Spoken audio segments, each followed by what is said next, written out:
This is a podcast, so you can bleep us out if we say anything stupid, right? That's what makes a podcast. Life Unscripted with Kevin Shook. The kitty cam. We'll go to the kitty cam. I like it. So welcome back. Thank you. Life Unscripted. Yes. It's been a minute. It's been a minute since I did one of these things, actually. I just get so wrapped up in other stuff. But it's cool. I appreciate you guys coming and bringing some little critters that people can adopt. Yes. We have plenty of kitties and doggies at Animal Care Alliance right now that are up for adoption. I'm wondering. We've got Mr. Momo here sprawling out on the ground, feeling pretty comfortable. And Chungus is in the corner, a little bit more timid, but... Chungus. How do you get the name Chungus? You got to get creative when you have so many cats that come in.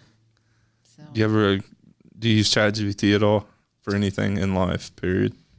I mean, we'll do themed names. If we have a litter of kittens come in, we had a berry themed, a fruit themed, a pasta theme. We had Nicolas Cage movies for a while. Funny that we gave the Olive Garden kittens. We had 8 Olive Garden kittens, and we named them berry names instead of pasta names. That Yeah, makes the no pasta sense. litter was Really? not the Olive Garden litter. So like based on where you find them kind of thing. Yeah, they were found by an Olive Garden dumpster. So Wow.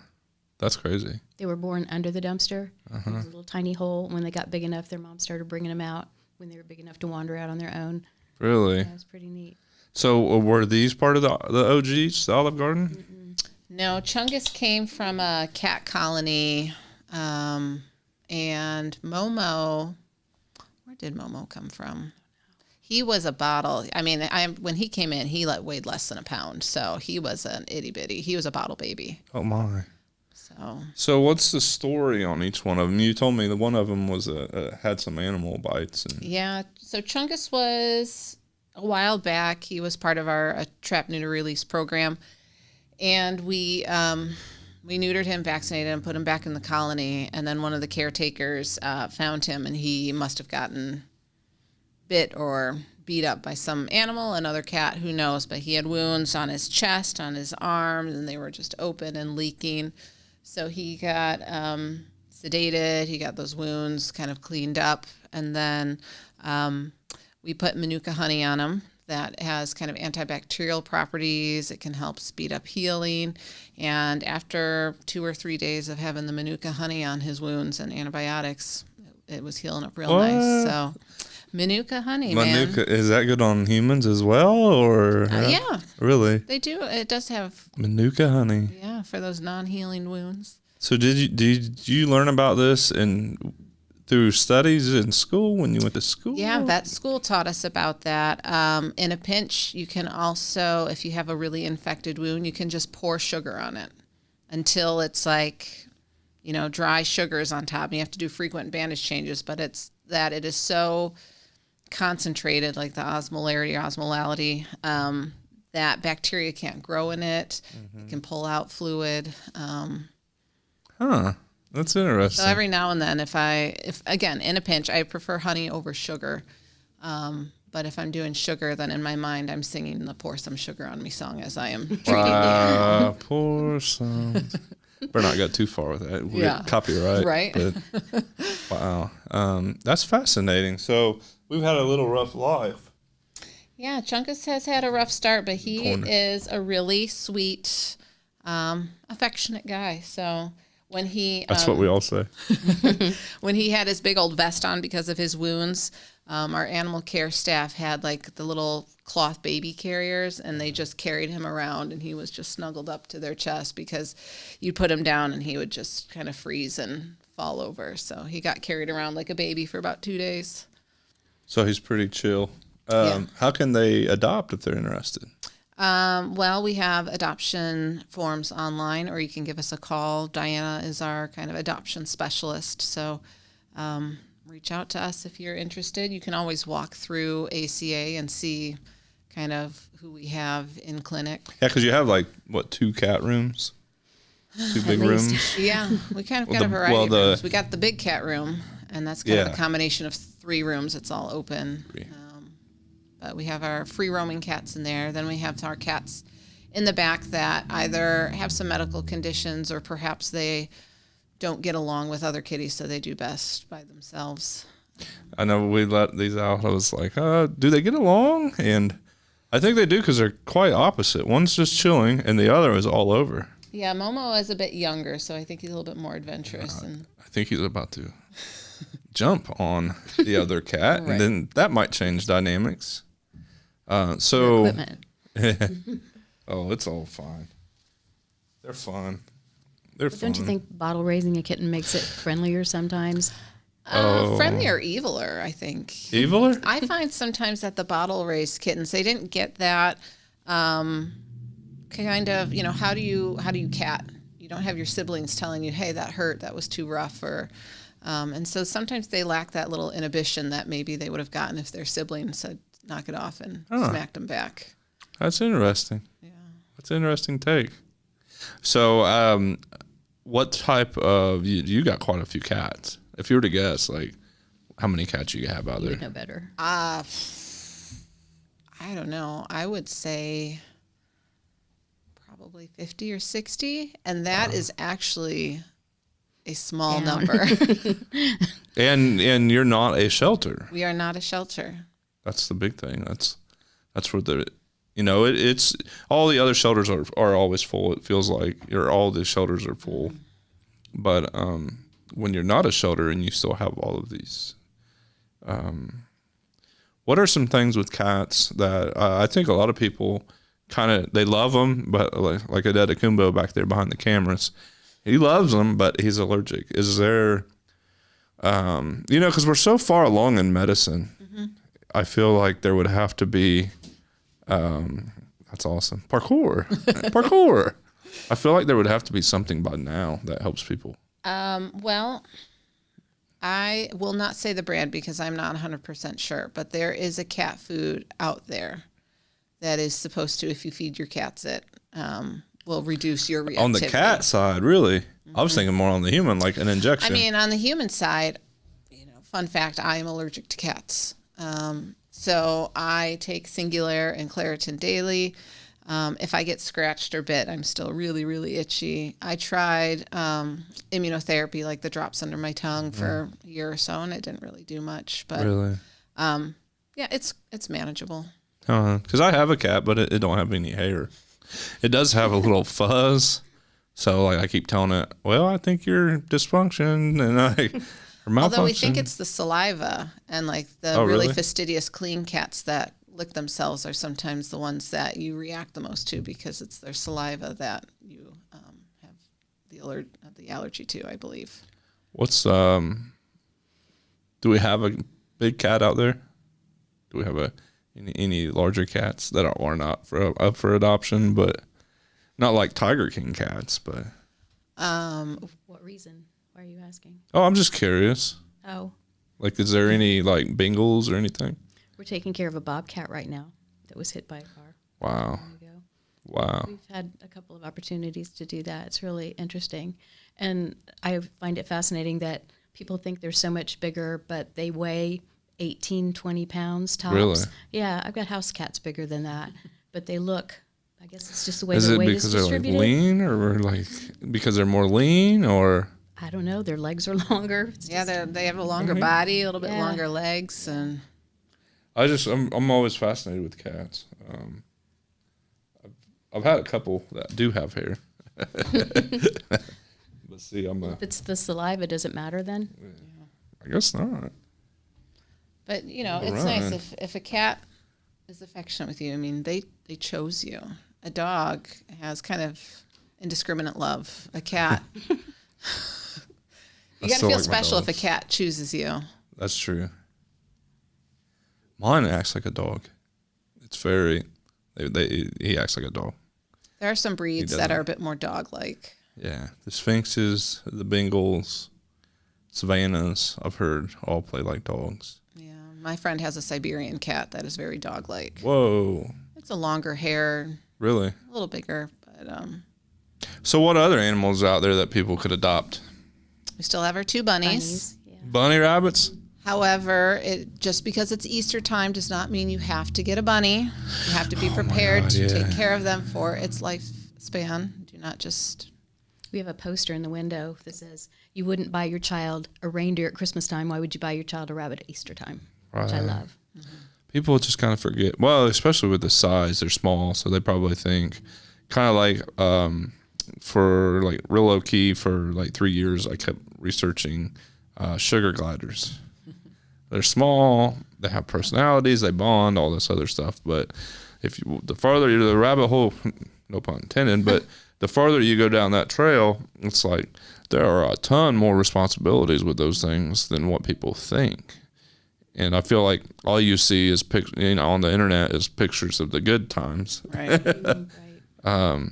So what are some hard things about raising bunnies? What kind of bunnies are these? Like run-of-the-mill rabbits? Like random... domestic... Like 5-6 pounds, something like that. Yeah. They're very, very sweet. We took one of them to IU East for Mental Health Day a week or two ago. Yeah. And it was a huge hit, and we just passed it from person to person, and they just held it and cuddled with it. It was very nice. These are sweet rabbits. Are they like got kicked out of 4-H, so now they're at the... I don't know how we acquired them. Really? I think we got the mom, too, the mom and 2 siblings, but the mom was old and didn't last very long. But the 2 siblings we still have, and we just want them to get a really good home. We don't really push them hard, but I feel like so many rabbits don't end up in great places. You know, people get them, they think they're cool for a week or 2, and then they get stuck in a hutch and never get out again. So if you were to tell them, like, this is the top 400 reasons why you should not own one of these before you actually do own one of these, what are some things that people need to really know about raising bunny rabbits? They're not like a dog or cat. They still need medical care, so you need to look into spaying and neutering, and sometimes you have to be really careful about putting 2 rabbits together. They can get quite nasty to each other if you're not careful. Even just holding them properly, they have really powerful back legs, and so if they kick out when you're not holding them right, they can break their back. Oh, wow. So, but... that's about as far as my bunny knowledge goes. Really? You need, a little bit more. You need to trim teeth. Oh, wow. That's a fun fact. You need to have, proper diet. Dogs and cats, you can kind of just, if you feed them your proper food, it's easier to kind of do their husbandry right. But bunnies take a little bit more. I think of that we used to say 80%. There you go. Caught one. 80% Timothy So which one's Hay this? should be there. Yeah. Momo. This is Momo. Come here, Momo. Hang on, Momo. You can lay down on the table. Let's see. What's up?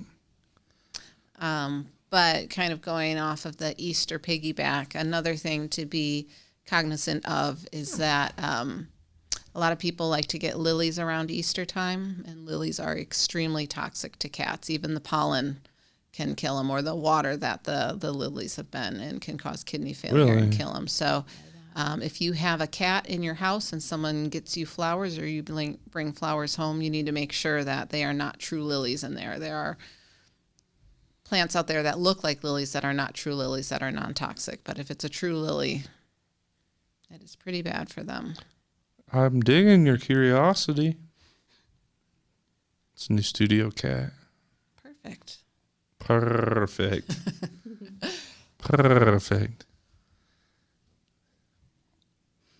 I think, Joyce, you should talk about, we've gotten our first set of orphaned wildlife in. Oh, yeah. How's that going? Which were those? The bunnies, I believe, yeah. Yeah, and they're all gone. Bunnies are the hardest things to raise. I think if you ask any rehabilitator, they will tell you the same thing. Number one, the mama bunny only comes at dusk and dawn to feed the babies when they're still in the nest. And people see them in the middle of the day and they think, oh, they're orphaned, or something must happen to the mom, and they scoop them up and they bring them to us. And I don't care how careful you are, how good a rehabilitator you are, very often, they die.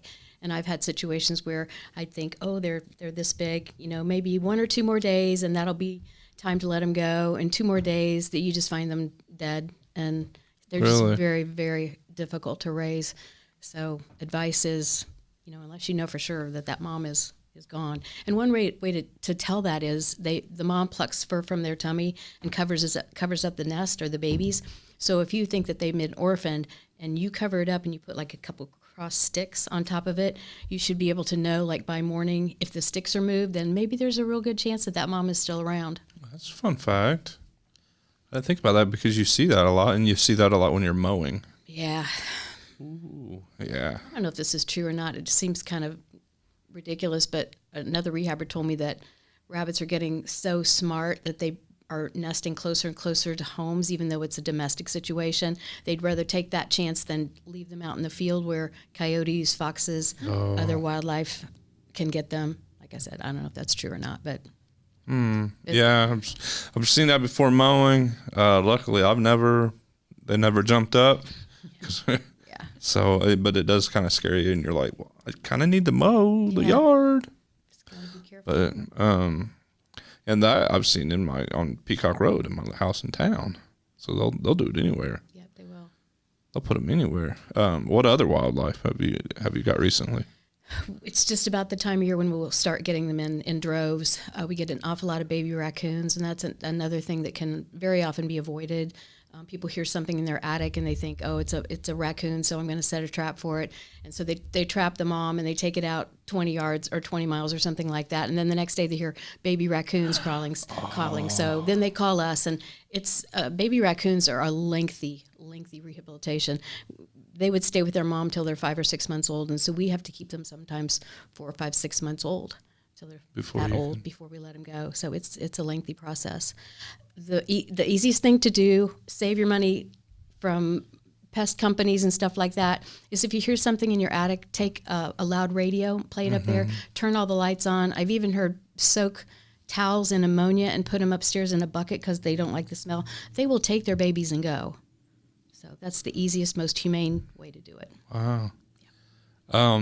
Is it hard do you ever get to that 6 months, 5, 6 months where they're like, no, it's warmer in here or something like that? Like, is it hard to get them to adapt? Or by the time they're adolescents, we put them outside in an enclosure, and we don't pay any attention to them after we are done bottle feeding them. After that, until we just let them grow, feed and water and clean up after them. And they're so wild, usually by the time it's release time, we have to net them or trap them. And that's the way we want it. We want them to take them out in the woods and be so wild that they don't want to be around people or they're afraid of people.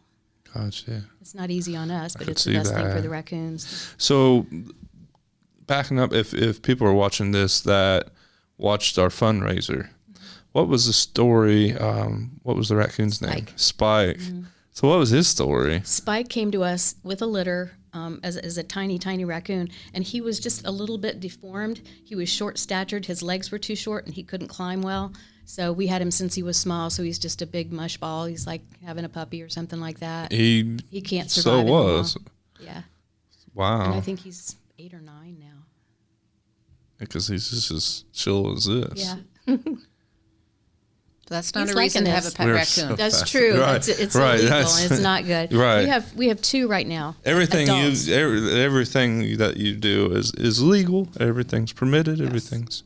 I did have in Michigan where I lived, I was seeing a lady for her dog, and then all of a sudden she said, "Are you a narc?"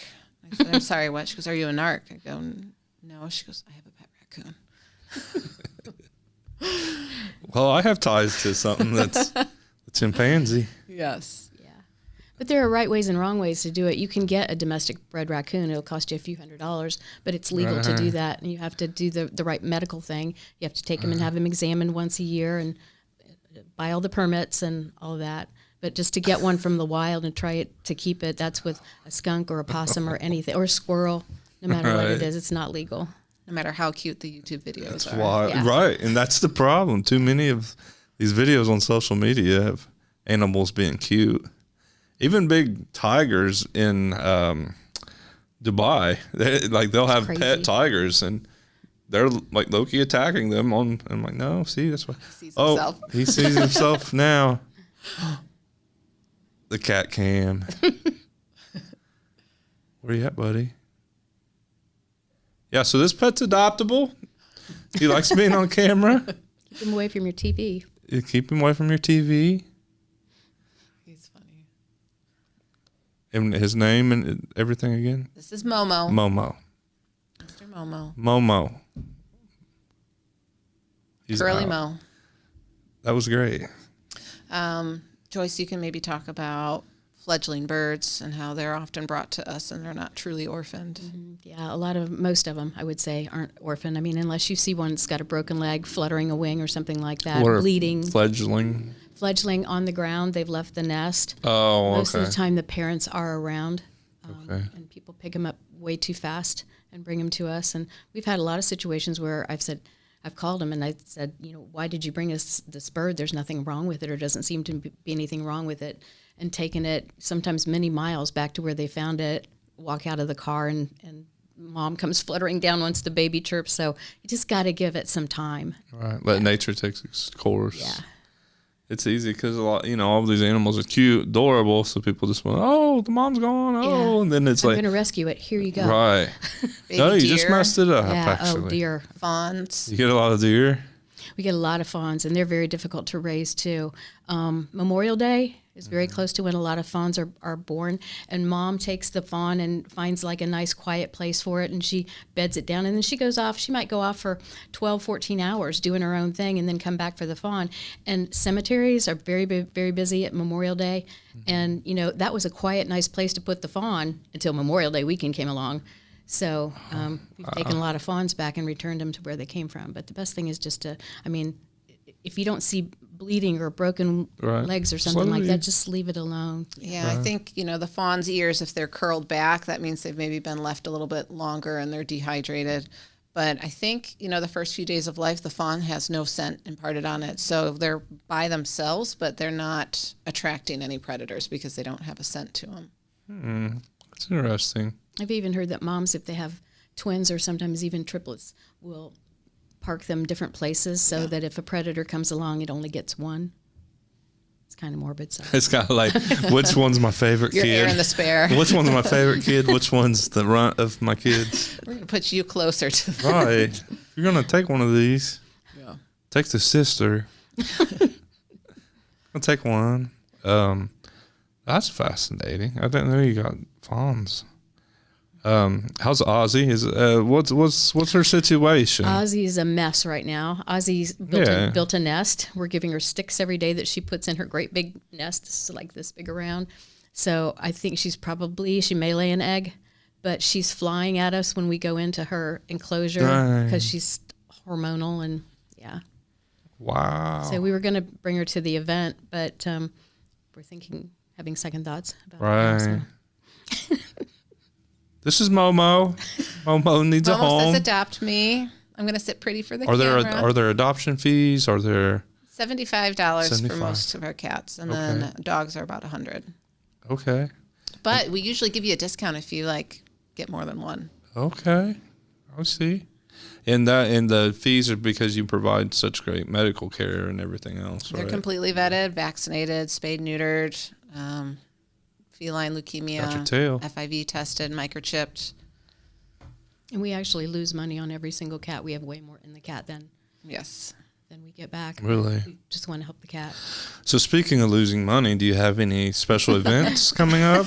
We do. April 4th, Friday, April 4th from 7 to 10 p.m. Okay. is our first ticketed fundraising event, Whiskers Whiskey and Wine. It'll be held at Forest Hills. We have Blue Buffalo as our title sponsor for the event. We also have Primex, Early Wine Pest Control, and Bed Bath & Biscuits as our sponsors. And it will feature live and silent auction items. We'll have heavy hors d'oeuvres. The RSO are providing and have donated some musicians for the evening as well. And we'll have specialty animal-themed cocktails. The first hour of the event, we'll have our wildlife ambassadors out, minus Ozzy. And Poor Ozzy. Two of our ambassadors, Nigel and Opal, are going to showcase their artistic ability, and they have made some original artwork. It's only going to be one per animal. It'll be nicely framed. Suzanne Cox is framing for us, and those will be auctioned off. And so if you go to our Facebook page, we are kind of showcasing some of our auction items and some of our sponsors. We have some pretty cool live auction items. You can get a private chef to come to your house. You can get, are you going to jump? Right into this. Because as soon as he came back up on the screen, he was like, whoop, what? Is that me? We've got, we have a trip to Scotland to the St. Andrews Golf Course for 4 people for 5 nights that we're auctioning off. Wow. So we've got some really awesome items. I think it's going to be a lot of fun. If you go to our Facebook page, we'll have a link where you can purchase tickets. If you can't attend but would still like to donate, that link also works just fine for that too. So yeah, I'm really excited. Very cool. This will hopefully become a yearly event. Right, because there was nothing like that for these little fellas. Because this one needs a camera. This one needs a camera. Yeah, you're a star, bud. He could have his own live stream. The Momo cam. We'll twist the Earth cam around and the Momo cam. This is Momo. He would like to be adopted. Actually, I think he's just really intrigued. That's cute. So they can buy tickets online. They can make donations online. And it all goes to the Animal Care Alliance. Yep. Which needs donations for Momo and his friends. Unfortunately, these guys and our wildlife are non-paying customers. Right. So while we do operate a full clinic and we try to cater to lower income families, our operating budget and what we bring in through the clinic, there's roughly about $75,000 difference. And so we are doing these fundraisers so that we can kind of bridge that gap. And most of our cats come to us in need with no owners. Right. They not only need to be spayed, neutered, vaccinated, and all that stuff, but they very often, like Chungus, wounds everywhere, and they require an intense, sometimes, amount of medical care, which just comes out of our pockets. We had one brought to us today. Luckily, the woman was able to pay for the care, but that one has a broken leg, so that one will be getting its leg amputated. Richmond Police Department brought in one for us and had its leg amputated. They were kind enough to pay for the normal vetting care, like the vaccines and the spay, and then we fundraised for the amputation. So all of this being said, we have basically a pandemic problem of overpopulation of cats and whatnot. Whether that's people not getting their animals spayed and neutered, letting their cats go. I've heard little things, bits and pieces about a more progressive approach where we're attempting to catch, fix, and release type situation. Do you want to talk about that at all? Or? Sure.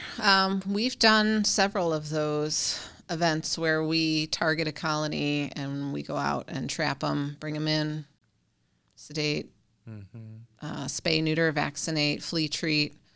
So we've done, I would say, 4 large-scale ones, and then we, throughout normal surgery days, we'll do a few here, a few there. But we had one weekend, I think we did 70, another we did 55, and then there's a couple days where I'm flying solo, so we'll do 30, 35.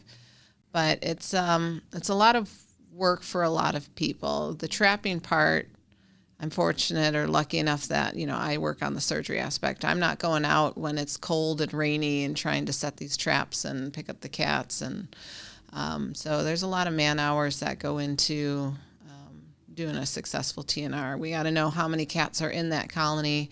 If it's a 20 cat colony and we only fix 5, we really haven't done anything to stabilize that population. So we need someone that's willing to kind of catalog those cats so that we know when we go out there how many we need to catch for this to be successful. And then we also need the funds for that. Right. So it was this casual conversation with a friend of mine, Ed, and he mentioned that though they're working on that through maybe the city to find those colonies? Are their programs maybe about to start, or? In 2024, the city and county had leftover ARPA funds that were earmarked for animal welfare. So we were able to use those funds for a couple of TNR events. Those types of funds are not available for 2025. So I think there has to be more creative ways in order to get those funds. While it is not as front and center as it was in 2024, there are people out there within the government and private citizens that are trying to find a solution. But yeah, because eventually it has to come back to the government coming in because it's really hard.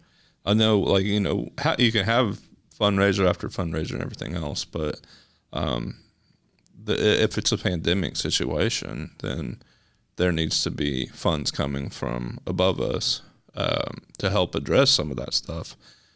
That way we're not 100% reliant on donations, yeah, but it's really multifaceted. So is it a good program? The TNR is really the only successful way to deal with them. You know, a while back they would try just mass euthanasia. Golly. And that didn't work. Jim Jones. Yeah, and that didn't work. That would be sad. Relocating, say, okay, I don't want a colony by my house, so we're going to move it. Well, another cat will just come in and take up that territory. It's called the vacuum effect. Right. So, trying to remove them, whether it's relocation or euthanasia, doesn't work. So you just need to get a population of cats that cannot reproduce. Then they will hold that territory and prevent other cats from coming in. And then eventually, those cats will kind of naturally age out. Okay. So it is not a program that you're going to see success in a year or two. It's something that needs to have a long-term plan and a long-term goal in place. And we, part of it is we also need to get better data collection so that we can see what we're doing and compare to, 5 years ago and 5 years from now. But when you think about the good that can be done from just one TNR event, it took a lot of people 3, 4, 5 days to get that 70, caught 70, trapped 70 cats, But if you think about each of those cats producing just 1 litter of 5, that's 350 cats you've saved right then. Yeah, and they're going to make more than that. It's not going to be just 1 litter. It's going to be that litter and their kittens and their kittens, and it goes on and on and on. But so really, if you get a colony under control, you can get it great success pretty fast.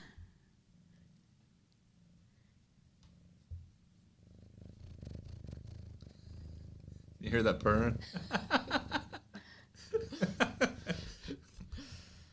Our I do the same thing when someone scratches me.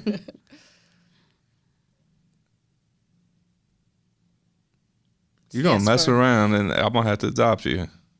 For a single colony, coming in there and trap neutering obviously does wonders for that single colony. But as a widespread project, it's going to be a lot of work to get Wayne County under control.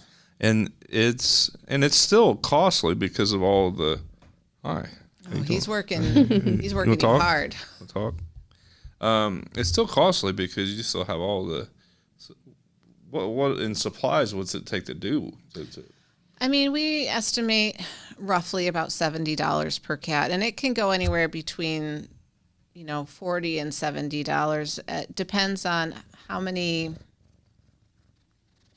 volunteers we have that day versus how many are paid staff. So I would love to see that we have a network of vets and a network of volunteers that would donate their time and come and do this. But right now it's kind of falling on Animal Care Alliance. And so we're paying our staff to be there on a Saturday and a Sunday to do this. So obviously that's a lot of cost. And then lately with pain meds, a lot of it's been on back order. And so that is a costly part of the procedure too, but we're not going to do surgery on an animal and not provide it the pain meds it needs. So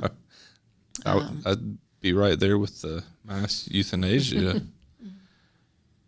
I feel like Momo might get adopted out of this whole debut today. Now we need to put Chungus on the table. He's asleep. Oh, he's awake then? Yeah, he's just chilling in the corner. He's starting to move a little bit. Chungus, come here. Come on, Bubbas. Should I try and pick you up? Let's see if they One arm. switch spotlights. You want me to get him? Oh, is my doctor going to see this and yell at me? Is that your husband? Not direct. He was not my physician, but my best friend was my doctor. Chungus. Hi. So this is Chungus. This is the one with the This is the one that miracle. had the honey on his chest to fix his wounds. So you can see how he has a tipped left ear. Yeah. So he was originally a colony cat, and we tipped the left ear so that from a distance we know that he's been fixed. And so if he's in a trap, Chungus. we can release him and not have to sedate and check to see if he has a tattoo or if he's been neutered. Got you. They're still checking each other out. What's up, buddy? Did we wake you up? Woke him up from his nap. Look. This one's going to be like, I'm the host. You're just the guest. And this is my show. This is the Momo show. Chungus. They're so fun because they're such intelligent creatures. Lots of personality. There we go. Uh-oh. It's on. Oh, he's lifting the paw. Put up the time. Put up the scoreboard.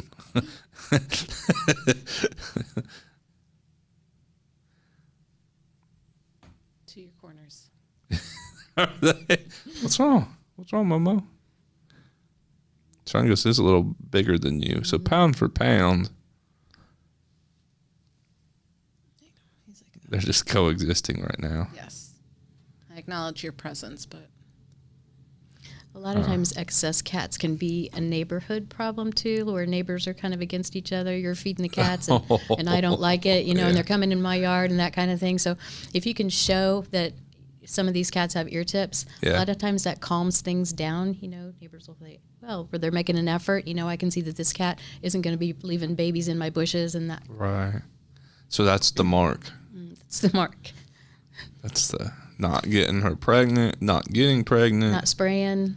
not spraying. and they'll roam a little less too. So, we're trying to equip our animal control officers with deterrent kits so that if someone calls and says, I have a cat problem, they can go over and say, okay, why don't we make sure your garbage can lids are more secure, and why don't we set up this motion sensor thing for a little bit, and then let's go figure out where this cat is coming from, the colony, and see if we can work on getting this colony fixed so they're less likely to roam in your yard. So there's a lot of ideas out there to improve the animal welfare situation here in Wayne County, and we just have to work on implementing them.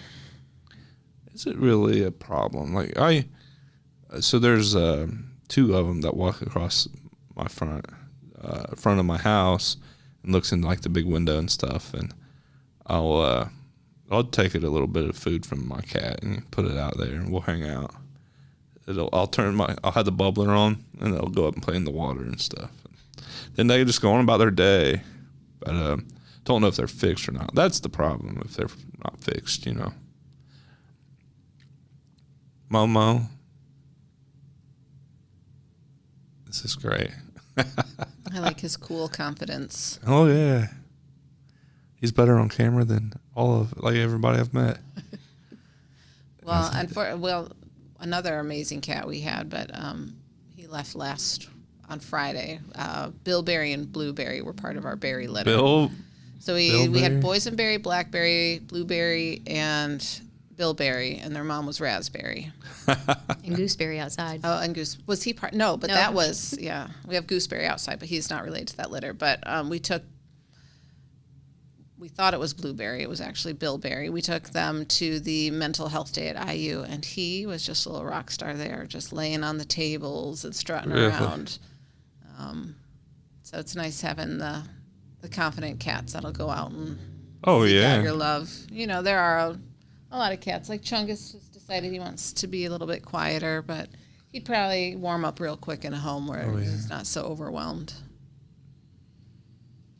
This one's type A personality.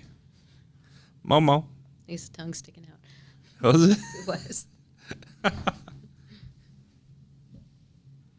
And now that it's getting warmer, although I would advocate we need to do it year-round, but now that it's getting warmer, we definitely need to get our pets back on flea and heartworm prevention. You know, flea and ticks, if it's warmer than 32 degrees out, ticks are active. So even during the winter, if you get a warm day, you can still get ticks. And I would say in the clinic, we still see fleas nonstop year-round. And so if your pet has fleas, you need to make sure that that pet plus all of the animals in and out of your house. So if you have an outdoor dog or an indoor-outdoor cat, they're included. They should be on their flea prevention for a minimum of 3 months to get through that kind of outbreak of fleas in the house. And then heartworm, while heartworm can affect cats, it's a bigger problem in dogs, but that's a worm that lives in the blood that surrounds kind of the heart and lung, lives in the vessels. And if they get sick with that, they can get a lot of scarring.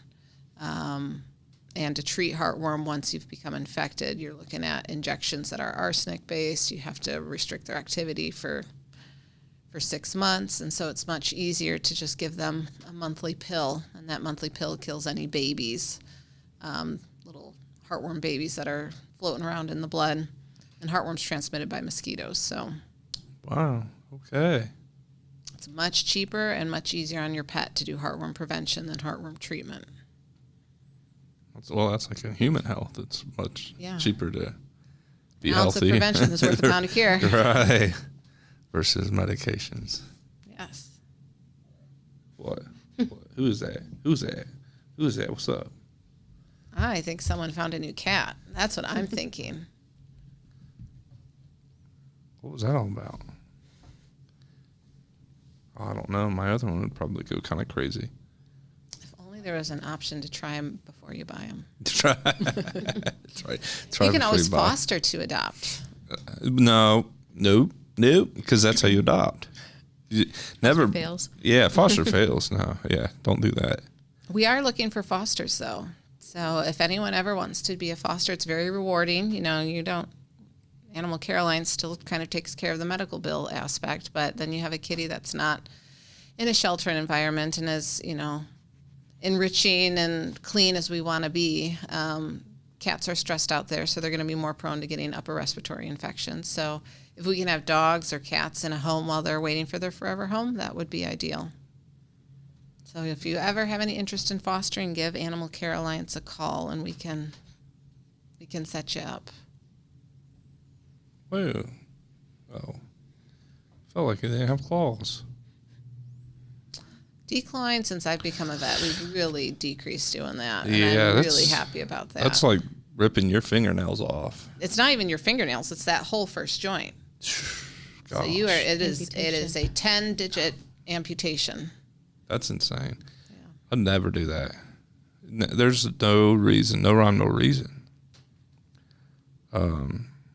Mine, so he lets me clip them. And it started when they were a baby.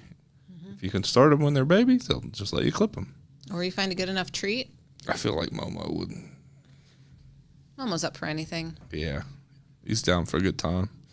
You want to go out later, bro? Little catnip. It was really long. He just said no Chinese food.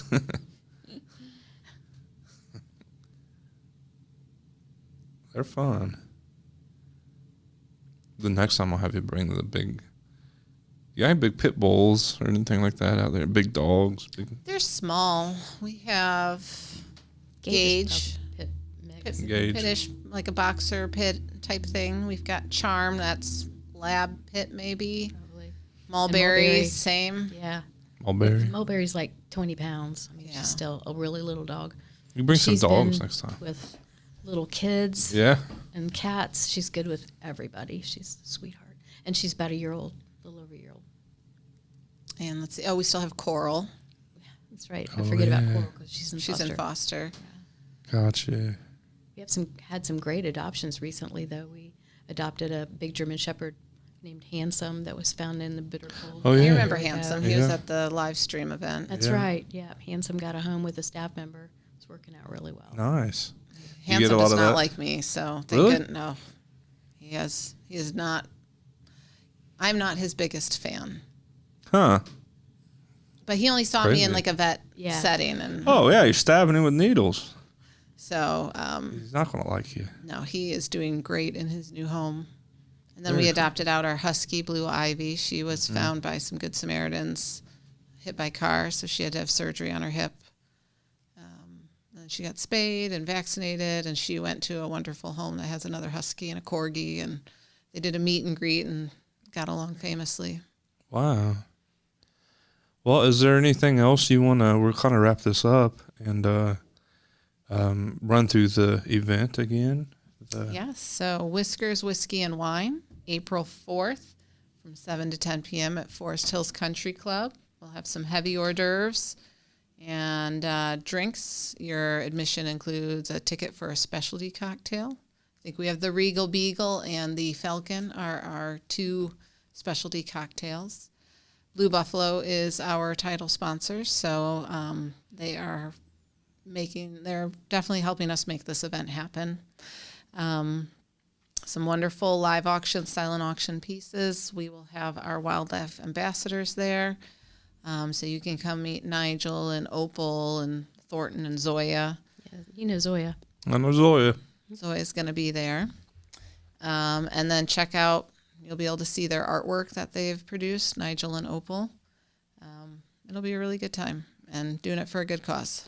And hopefully every year it can keep growing and growing. Exactly. Very cool. Anything else from you? I think it's all been said. Thank Yeah. you. All right. Well, Momo and Chungus. Chungus is available for adoption at the Animal Care Alliance. You can download their application online, or you can stop by during business hours and see these cats. Life Unscripted with Kevin Shook.